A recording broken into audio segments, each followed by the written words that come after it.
पिछले चैप्टर पे आपने देखा था कि एक पाइप के जरिए वो एक अलग सी जगह पहुंच चुका था। वो देखता है कि सीलिंग के ऊपर एक बड़ा सा टरबाइन लगा हुआ था। इसके अलावा वहाँ पे बहुत सारे रेड लेजर्स भी थे। अभी वो सीलिंग को देखते हुए सोच रहा था, ये रेड लेजर्स क्या ये एक तरह का डिफेंस सिस्टम है, सिटी वॉल की तरह। उस जगह पे खड़े होके वो आसमान को देख नहीं पा रहा था। ऐसा लगता है कि ये वेंटिलेशन सिस्टम का सप्लाई इनलेट है। उसे लगने लगता है कि जब ये टरबाइन स्टार्ट होता है, ये बाहर से सारी हवा अपने अंदर खींच लेती है और इन डक्ट्स की मदद से हवा को सप्लाई करता है।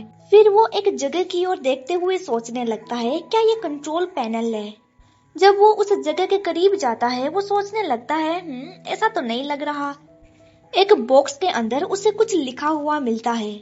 जब वो उस बॉक्स के ऊपर से जमे हुए धूल को हटा देता है, वो साफ साफ पढ़ पाता है कि आखिर वहाँ पे क्या लिखा हुआ था। वहाँ पे एक मैसेज लिखा हुआ था जो कि कांग जिंगलेन ने लिखा था। एक्चुअली में वो एक चीफ इंजीनियर था नॉर्दर्न बेस का, जिसने अंडरग्राउंड वेंटिलेशन सिस्टम को बनाया था। उस मैसेज को पढ़ने के बाद आन सोचने लगता है, क्या ये देह संस्कार का अवशेष है?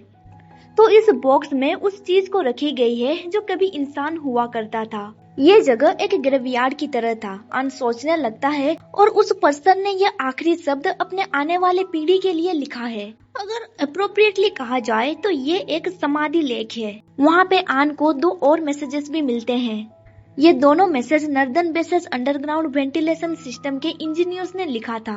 उनके मैसेज को पढ़ने के बाद आन सोचने लगता है, यहाँ पे सिर्फ 3 बॉक्सेस हैं और इन मैसेजेस को बहुत सालों पहले लिखा गया था। देन वो सैड होके सोचने लगता है, नेक्स्ट जनरेशन इंजीनियर भी यहीं पे आके समाधि लेने वाले हैं। उनके समाधि लेख में हाल ही की घटना के बारे में विवरण लिखा गया था।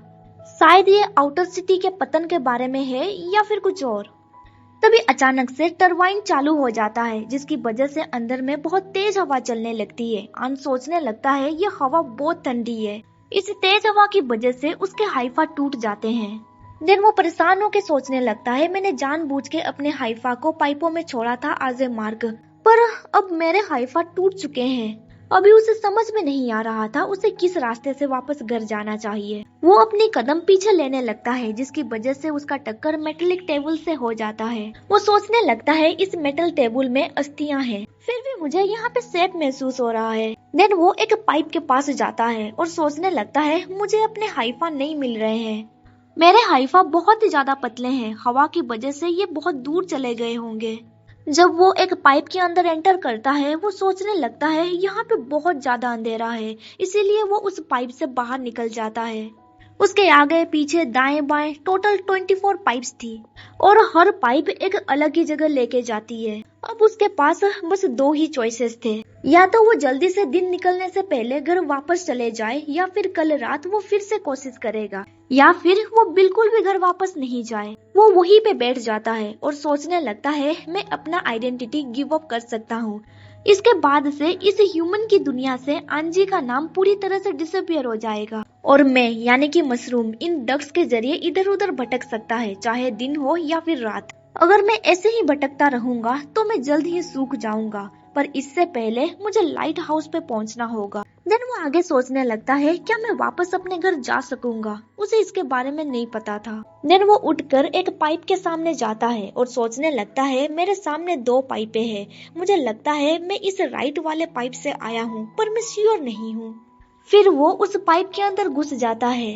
पाइप के अंदर घुसने के बाद वो अपने बॉडी से बहुत सारे थ्रेड निकालने लगता है। इन थ्रेड्स को माइसेलियम कहा जाता है। अभी वो सोच रहा होता है, माइसेलियम के जरिए चढ़ाई करना उसके लिए कन्वीनियंट रहेगा। फिर हमें दिखाया जाता है कि उसका बॉडी अभी पूरी तरह से थ्रेड जैसा बन चुका था। यहाँ पे ये सीजन 3 खत्म हो जाता है। अभी तक सीजन 4 रिलीज नहीं हुआ है। जब सीजन 4 रिलीज हो जाएगा, मैं इस स्टोरी को आगे कंटिन्यू करूंगी। मैंने लिटिल मशरूम के ऊपर से मेंबरशिप हटा दी है। अब मैंने इसे पब्लिक में कर दिया है और आप सब लोग इसे देख सकते हैं। अगर आपने मेरे चैनल को सब्सक्राइब नहीं किया है तो सब्सक्राइब कर दो। अब मिलते हैं अगले वीडियो पे, तब तक के लिए बाय एंड टेक केयर।